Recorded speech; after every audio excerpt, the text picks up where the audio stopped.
दोस्तों, चिंटू नाम का एक लड़का था। वो लड़का बहुत ही शरारती था और हैरत की बात तो ये थी कि वो लड़का पढ़ाई में बहुत ही होशियार और समझदार था। लेकिन पढ़ाई के साथ साथ वो बहुत मस्ती भी करता था। क्योंकि गर्मी छुट्टी लग चुकी थी, यानी उसके स्कूल में गर्मियों की छुट्टी लग चुकी थी। वो घर में बहुत शरारत किया करता था और वो अपनी छोटी बहन को बहुत परेशान किया करता था। उसके मम्मी पापा के सामने वो बहुत ही शरारत किया करता था। फिर उसके मम्मी पापा के समझाने के बावजूद वो मस्ती भरी बातें किया करता था और बहुत ही शरारत किया करता था। फिर चिंटू गर्मियों की छुट्टी बिताने के लिए अपनी नानी के घर जाने का प्लान बनाता है और अपने माता पिता से इजाज़त लेता है। फिर उसके माता पिता भी उसको नानी के वहाँ जाने की इजाज़त दे देते हैं। चिंटू को शहर की भीड़ भाड़ और तंग गलियों से गांव की हरियाली खुलापन ज़्यादा पसंद था। फिर एक दिन चिंटू अपनी नानी के घर यानी ननिहाल पहुंच गया। नानी चिंटू को देखकर बहुत ही खुश हो गई। जैसे ही चिंटू नानी के घर पहुंचा तो फिर क्या था, दिन भर दोस्तों के साथ मस्ती, कभी खेतों में, कभी बगीचे में और कभी गर्मियों में सबसे पसंदीदा जगह गांव का तालाब, जहां सभी बच्चे घूमने फिरने और खेल कूद किया करते थे। फिर ऐसे ही एक दिन चिंटू और उसके दोस्त गांव के तालाब से लौट रहे थे। फिर रास्ते में चिंटू को अचानक ही बहुत कमज़ोरी लगने लगी थी। साथ ही सर भी भारी हो जाता और उसका सर दर्द करने से वो अजीब सा फील भी कर रहा था। चिंटू को लगा कि आज कुछ ज़्यादा ही मस्ती हो गई है, जिससे उसे इतनी थकान महसूस हो रही है। हमेशा की तरह वो घर पहुंचा और अपने नाना नानी को दिन भर की बातें बताए और दिन की सारी बातें बताने के बाद वो फिर से मस्ती में लगने लगा। फिर अब तो शाम हो चुकी थी, मगर चिंटू का सर दर्द अब बढ़ने लगा था। साथ ही उसे बुखार भी होने लगा था। उसके नाना ने उसे दवा दी और उसके नाना ने गुस्से से कहा, चिंटू बेटा, कल तुम कहीं नहीं जाओगे। तुम्हें कल कहीं खेलने कूदने नहीं जाना है। बस मैंने कह दिया तो मैंने कह दिया। और चिंटू बेटा, देखो तुमने क्या हालत अपनी बना ली है। बेटा, तुम्हारी इतनी भी मस्ती ठीक नहीं है। चिंटू बेटा, आप चुपचाप सो जाओ, फिर तुम ठीक हो जाओगे। फिर अपने नाना की ये सब बातें सुनकर चिंटू सो जाता है। चिंटू साथ में अपने दोस्त डॉगी यानी कुत्ते को भी सुलाता है। देर रात अचानक ही कुत्ता ज़ोर ज़ोर से भौंकने लगता है। क्योंकि दोस्तों, कुत्ता चिंटू के पास ही सोया था, लिहाजा उसकी आवाज़ सुनकर चिंटू फ़ौरन उठ जाता है। चिंटू देखता है कि कुत्ता एक आदमी पर भौंक रहा है। नींद में होने के कारण पहले तो वो चिंटू को एक आदमी ही नज़र आता है। फिर जब वो चिंटू ध्यान से उस आदमी को देखता है तो उसके होश ही उड़ जाते हैं, क्योंकि वो कोई इंसान नहीं बल्कि एक भूत प्रेत था, जो कि ज़मीन से कुछ ऊपर हवा में खड़ा हुआ था। और उस भूत के बड़े बड़े दांत, लंबे लंबे नाखून और खून से लथपथ चेहरा लग रहा था।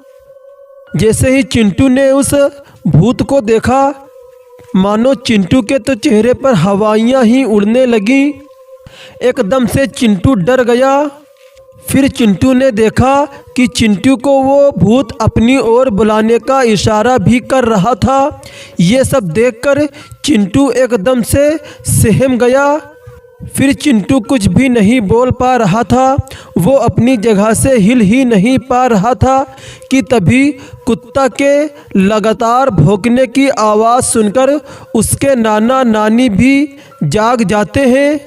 जब चिंटू के नानी नाना चिंटू के पास पहुँचे तो देखा कि चिंटू बहुत ही घबराया हुआ है और डर से काँप रहा है। जब नाना जी ने उसे हाथ लगाया तो पाया कि उसका शरीर एकदम ठंडा हो गया है। फिर नाना जी ने सबसे पहले चिंटू को अपनी फ्रीज से निकालकर पानी का बोतल लाया और पानी पिलाया और कुछ देर तक अपना हाथ उसके सर पर रखा और चिंटू के चेहरे पर पानी से छींटे भी मारे। चिंटू कुछ बोल ही नहीं पा रहा था क्योंकि चिंटू एकदम बेहोश हो गया था। नाना जी के कुछ समझ में ही नहीं आ रहा था कि आखिर चिंटू को क्या हो गया है। चिंटू एकदम से एक मूर्ति की तरह हो गया था। फिर जब चिंटू ठीक हुआ तो उसके नाना ने पूछा कि चिंटू बेटा, क्या हुआ है तुम्हें? तुम इतना डरे और परेशान क्यों लग रहे हो बेटा चिंटू? और बेटा चिंटू, ये कुत्ता क्यों भौंक रहा है? बेटा चिंटू, बताओ मुझे क्या हुआ है? तुम्हें डरने की कोई भी ज़रूरत नहीं है क्योंकि मैं और तुम्हारी नानी ही तुम्हारे पास है। बेटा तुम डरो मत, मुझसे सारी बात बताओ। नाना जी की बात सुनकर तभी चिंटू घबराते और डरे हुए सारी बात बताई।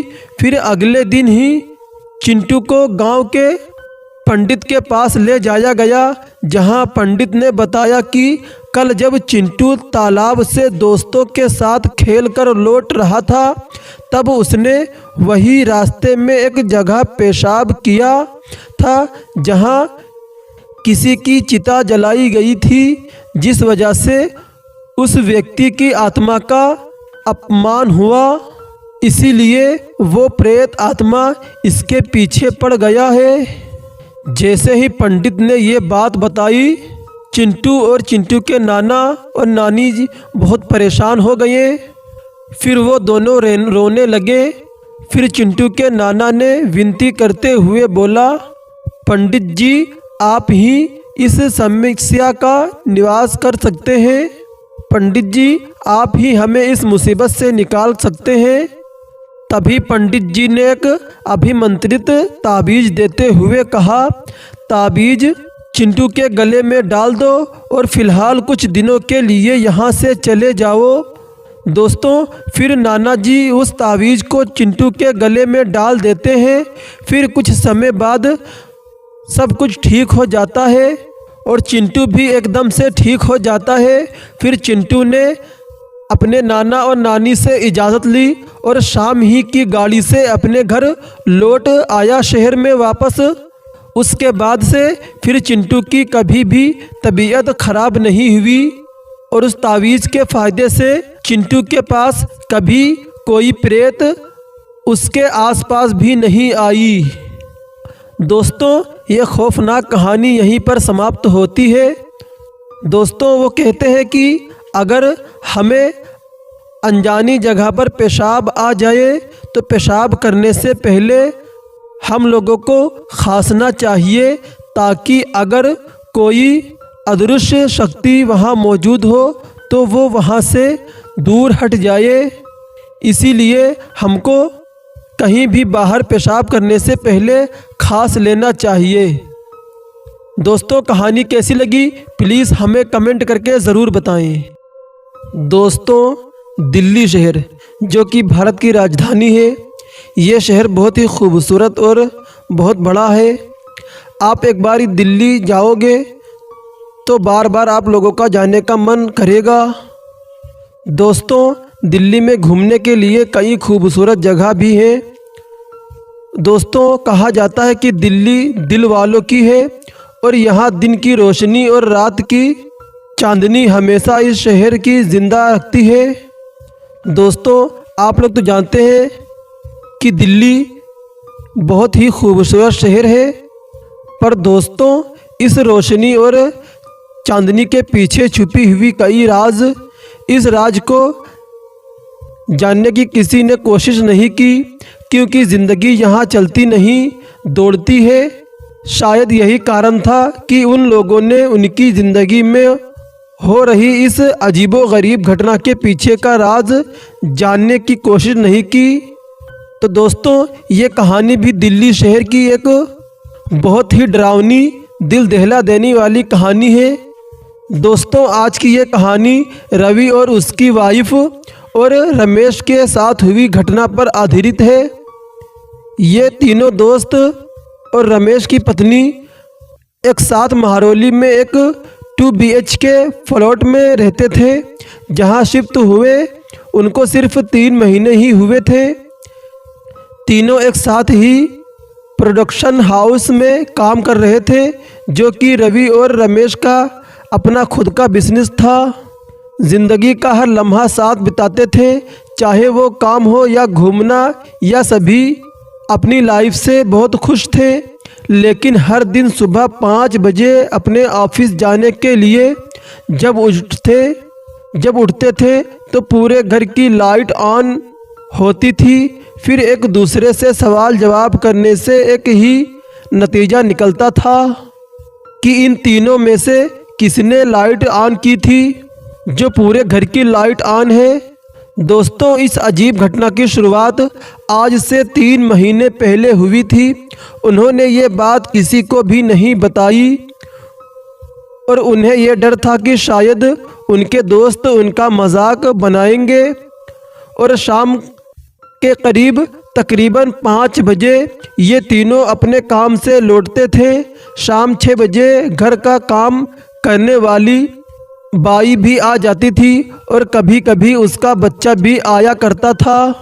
और वो बच्चा चीज़ों से छेड़खानी करता था, पर कोई भी कुछ नहीं कहता था, क्योंकि उनके इलाके में बाई मिलना बहुत मुश्किल था और इसीलिए उन्हें उस बाई और उसके बच्चे से कोई प्रॉब्लम नहीं थी। लेकिन एक दिन अचानक हद ही हो गई।